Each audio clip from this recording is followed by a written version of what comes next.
Ujungkayang panidhaya parimukhang sating upadhepetva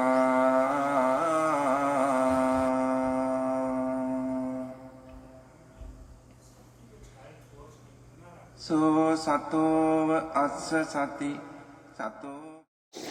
오늘 하루 삿띠를 놓친 지 몇 번이나 인지 하셨어요? 네? 알 수 없습니다. 아, 그래요?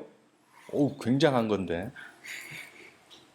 삿띠 놓친 지 100번이면 좋고요. 1000번이면 더 좋습니다. 지금으로서는 이어지는 것보다 삿띠를 놓쳤구나라고 인지되는 게 아마 그게 더 힘이 될 겁니다.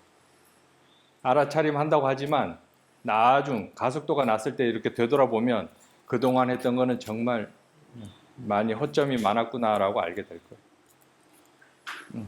삿띠를 놓쳤으면 다시 하고 마음가짐 점검하고 다시 하고 그거밖에 없습니다. 이렇게 쭉 해나가시면 좋은 결실이 있을 겁니다.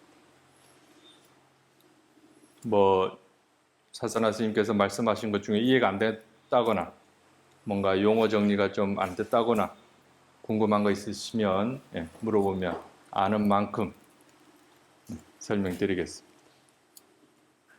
요즘 들어서 생각하는 건데요.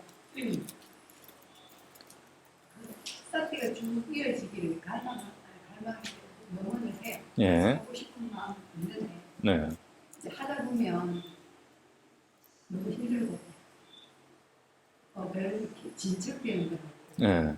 그리고 계속 지혜를 말씀을 하시는데 그렇죠.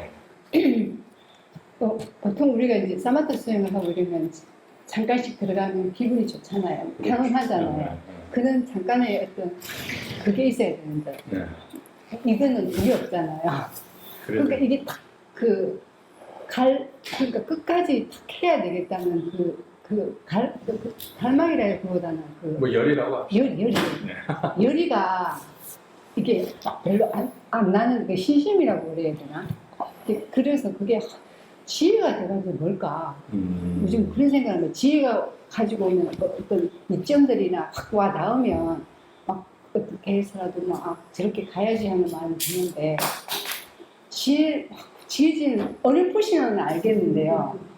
그 지혜의 그 달콤함이 좀 그리울. 어렴풋이는 어느 정도까지 알고 계실까요? 지혜가 나면 어떨까요? 그냥 세상의 이치를 좀 아는 것 같고 마음의 이치라든지 뭐 이런 걸 좀 알아서 오늘 스님한테 들었는데 사사는 스님을 들었는데 몸과 마음을 이해하는 게 그걸 좀 세상의 이치는 알 수 없어요. 우리는 그건 세간적인 거는 알 수가 없어요. 단지 본인의 세상이라 그러면 말은 돼요. 그게 이제 색생양 미촉법이고 몸과 마음이라고도 할 수 있어요. 그것에 대한 이해가 생기면 평온한 거는 물론이고요. 자유로워요. 네. 벗어나요. 그러니까 이게 벗어났다라는 게 지금 이 순간에 그럼 벗어나지 않은 상태를 알아야 되잖아요. 그 상태를 근데 몰라요. 지금 이 순간에 지금 본인이 벗어났는지 벗어나지 않았는지 그 사실을 모른다고요. 벗어난다라는 사실을 알게 되면 그동안에 이렇게 묶여 있었다라는 사실을 알아요. 네, 그래서 굳이 표현하자면 자유로워요. 네. 옛날 어른들은 뭐 걸림이 없다 뭐 이렇게 좀 너무 좀 과대 포장해서 아무거나 한다고 이제 그렇게 또 오해할 수도 있는데 그 표현은 참 좋긴 좋아요. 걸림이 없어요. 자유롭죠. 자유로워집니다. 여여해지고. 근데 그게 수행에 진전이 없다라고 하시면 안 돼요. 지금 알아차림 있으면 하고 계시는 거예요. 열심히 지금 농사 짓는다고 생각하시면 돼요. 농사가 잘 될 때도 있고 못 될 때도 있고 잘 될 때는 없잖아. 잘 될 때 못 돼, 이게 안 될 때 그거 비교하시면 안 된다니까요. 잘 될 때는 그동안에 농사를 져왔기 때문에 잘 된 그 경험이 돼요. 그러다가 또 안 돼요. 이제 또 농사 짓는 거예요. 다음에 잘 되는 걸 그거를 경험하기 위해서. 근데 지금 잘 되는 것과 나중에 잘 되는 거는 엄연한 차이가 있어요. 본인 스스로도 알아요. 지혜가 조금씩 조금씩 쌓이고 있단 말이에요. 그 사실을 잘 모르지. 꾸준히 그냥 알아차림 하셔야 돼요. 이 순간에도 있어야 돼요. 있어요. 네, 이 순간한테 왔어요. 이 순간에도 알아차림이 있어야 돼요. 계속 해 나가시는 수밖에 없습니다.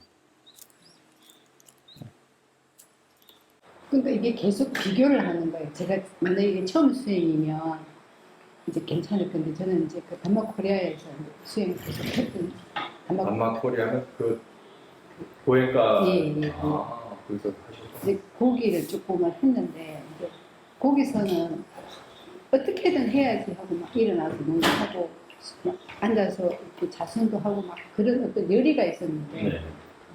여기 이제 예, 지금 수면 수행을 오면 그런 열의가 이제 제가 없으니까 이게 수행을 하는 건지 마는 건지 이게 좀 바쁜 상태고 아주 좋은데 아주 좋아요. 그 상태가 단지 알아차림 있을 상태가 되면 좋아요. 그런 열의는 없더라도 알아차림 있으면 좋다니까요. 그게 잘 안 들으니까 이거 말하는 거지. 알아차림이 있어요, 없어요? 그것만 본인 스스로 이렇게 질문하시면 되잖아요. 결국 이게 수행을 한다는 게 결국 오력의 힘을 기르는 거거든요. 오력의 힘은 흔히 이제 여기서 보면 지켜보는 마음을 오력의 힘이 좋다라고 해요. 신심, 노력, 사띠, 사마디, 지혜 이 오력인데 결국 신심, 그러니까 열이 이런 거는 지혜가 있어야만이 생길 수밖에 없어요. 본인이 어느 정도 이득이 있는 걸 경험해야만이 신심이 생긴단 말이에요. 신심이 생기면 노력할 수밖에 없어요. 그럼 노력 뭐예요? 사띠 더 좋아지고 사마디 더 좋아지고 또 지혜가 증장되고 그럼 더 큰 또 신심이 또 붙는단 말이에요. 이 오력의 균형이 잘 맞아야 돼. 포기하지만 않으면 내팽겨치지만 않으면 알아차림만 있으면 수행하고 계시는 겁니다. 지금 조금씩 지금 나가고 계시는 거예요. 알아차림만 있으면. 화이팅!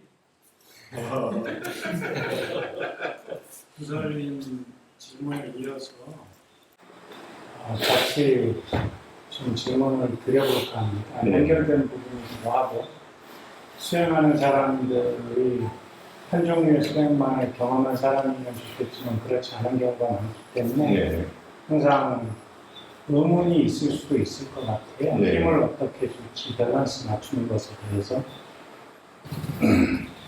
제 역할인데 네.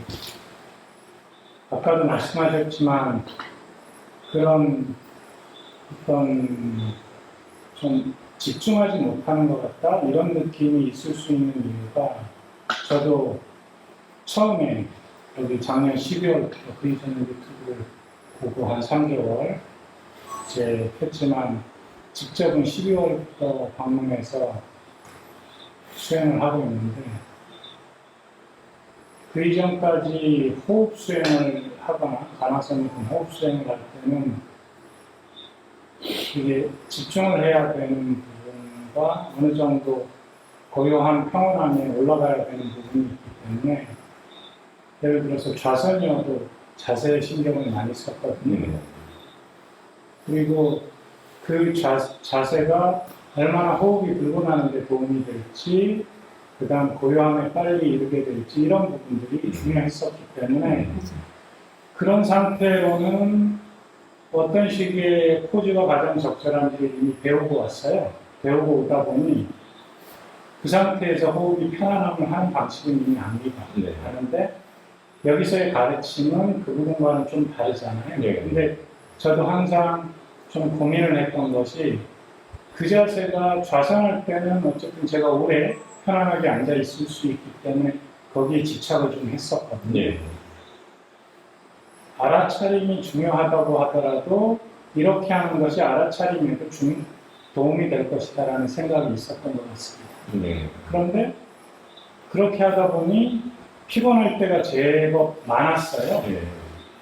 일 끝나고 금요일 날 바로 오고 하면 금요일에는 좌선을 하든 병행을 하든 시간도 별로 없지만 사띠가 흐트러진 경우가 많았고 어떤 경우는 토요일까지도 그렇게 가는 경우가 많았습니다. 그 방식으로 하려고 하면서 부딪힘이 있었던 것 같고 동일하게 사마타 수행이든 뭐 유사한 형태의 호흡 수행을 하시던 분들은 동일한 고민이 있을 것 같아요. 그래서 이거를 이제 사띠를 잘하는 것이 사띠가 잘 되는 것이 좋은 자세다라는 부분은 알지만 거기에 어느 정도 밸런스를 맞춰야 되는지에 대한 의문이 있을 것 같아요. 거기에 대해서 저는 이번에 조금 해답을 찾았는데 그것도 섞어서 하면서 한번 그런 밸런스에 대해서 얘기를 주시면 우리 수행하는 사람들이 도움될 것 같은데 제가 최근에는 사띠가 제법 순일하게 잘 되는 것 같다라는 느낌이 있어서 근데 여전히 굉장히 피곤하게 들어왔거든요. 어제 그래서 뭐 여러 가지 일도 있었고 놓치기도 하고 뛰기도 하고 근데 사띠를 잘 두는 것 이건 마음이 하는 거지 몸을 괴롭게 하지 않아야 사띠도 잘 두어지겠구나라는 걸 몸으로 경험을 했거든요. 어떤 정도에서 밸런스를 맞추면서 몸의 자세, 편안함, 그 외에는 너무 혼침에 들어가지 않게 어느 정도 조절해야 될지 이런 부분은 조금 말씀을 주시면 저희가 경청을 해볼 수 있을 것 같습니다. 졸음으로 빠지지만 않는다면 너무 편해서 이제 졸잖아요. 이렇게 편하지 않으니까 그것만 빠지지만 않는다면 여기 앉아가지고 코 골았어요. 제가 코 골면서 사띠 들고 있어요. 졸음만 빠지지 않는다면 누워서 하는 게 가장 좋아요. 졸음만 빠지지 않는다면 그만큼 편하게 할 수 있단 말이에요. 근데 대부분 이제 누워서 하게 되면 대부분 졸기 때문에 아예 자버리죠. 그래서 이제 좀 어려울 거예요. 처음 하시는 분들은.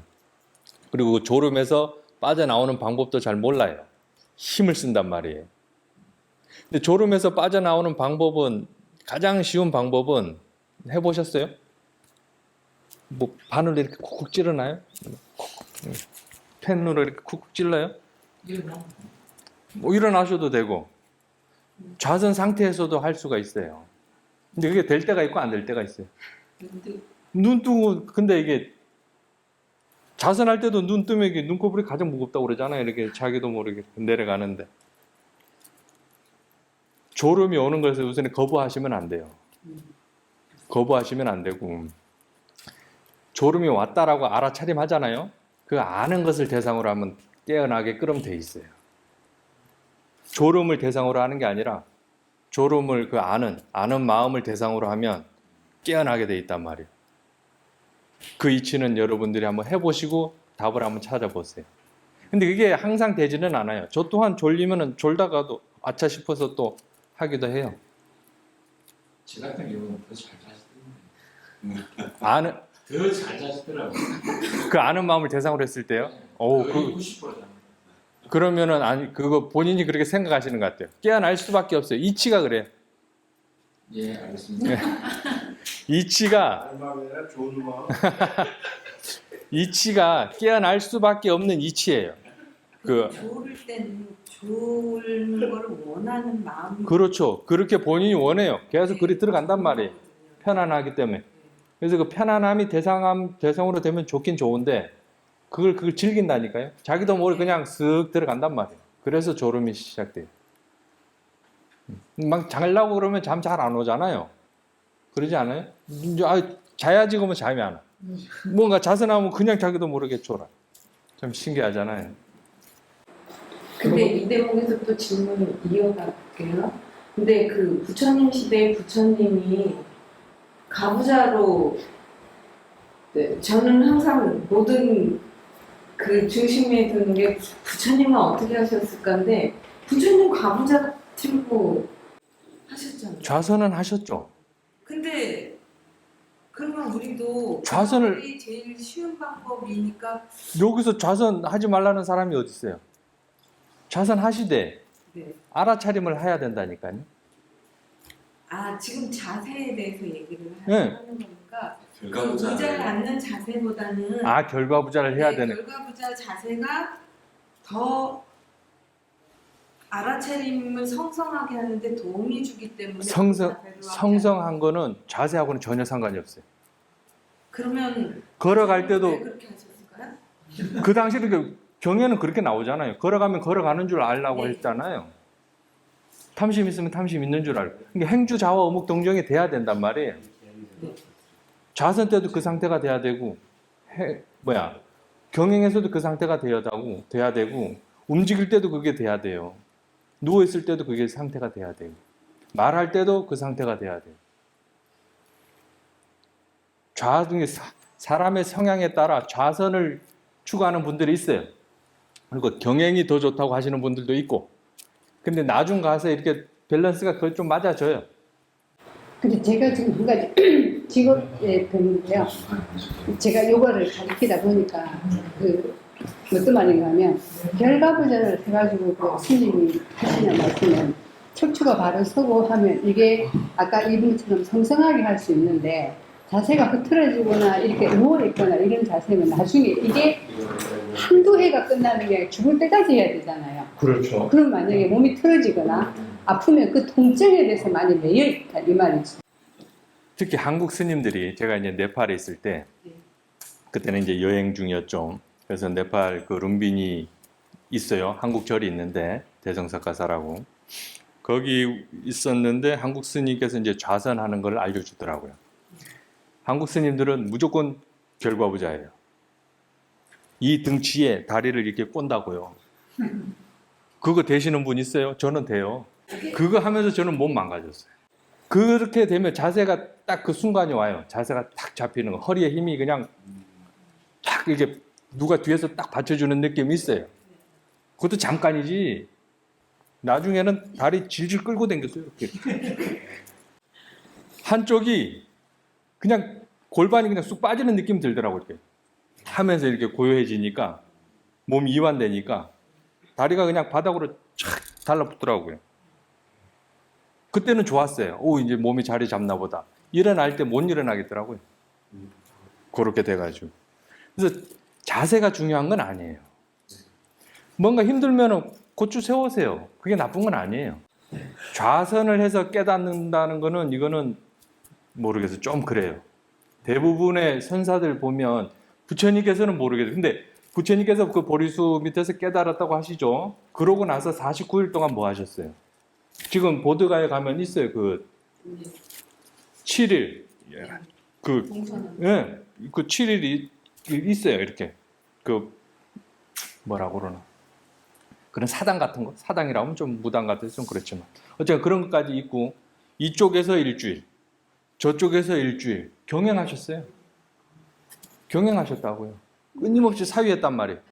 부처님께서 말씀하신 좌선만 하라는 게 아니었어요. 고추 세워서 하되 자선만 해야 되는 게 아니라 저기 자선했을 때 자세에 대해서 자선할 때 근데 가장 오래 앉아 있을 수 있는 자세가 가장 좋아요. 그 상태로. 체형에 따라서 달라요. 좀 수그리고 있는 사람이 오래 있을 수도 있어요. 체형이 이미 틀어져 버린 사람들은. 그렇다니까요. 그럼 계속 틀어져. 어쩔 수 없어요. 안 되게 졸리지 않거나 그 다음에 몸이 너무 고통스럽지 않거나 여러 가지 방식으로 할 수 있으면 되지 않나 싶어서 자세히 뭐에 옳고 그름 이런 부분에 대한 얘기는 안 했습니다. 이게 포인트. 들으셨죠? 이제 자세 가지고 시비 걸면 안 돼요. 근데 어떠한 자세든 알아차림이 있는 게 가장 좋습니다. 그러니까 자세에 이렇게 집착하시면 안 되고요. 좌선 하실 때도 그냥 본인이 편한 자세로 그냥 하세요. 뭐 이렇게 해라 저렇게 해라 할 수는 없어요. 본인이 가장 오래 앉아 있을 수 있는 자세로 하세요. 그렇다고 그러니까 사야도께서는 1시간 반 이상은 앉지 말라고 했거든요. 그 고요함에 빠져요. 이게 지혜는 그 고요함에 있는 게 아니에요. 생활에 있단 말이에요. 통찰도 생활하면서 이게 뭔가 통찰이 되지 좌선에서는 힘들어요. 뭔가 지금 뭐라 그럴까 마음 상태가 너무 안 좋아요. 괴로워요. 그럴 땐 자선하면 좋죠. 그럴 때는 뭔가 우선 이게 좌선의 힘으로 조금 안정시킬 수 있는 거는 좌선이 가장 좋거든요. 네. 그러고 나서 일상생활에서 통찰은 이루어집니다. 그건 분명한 사실인 것 같아요.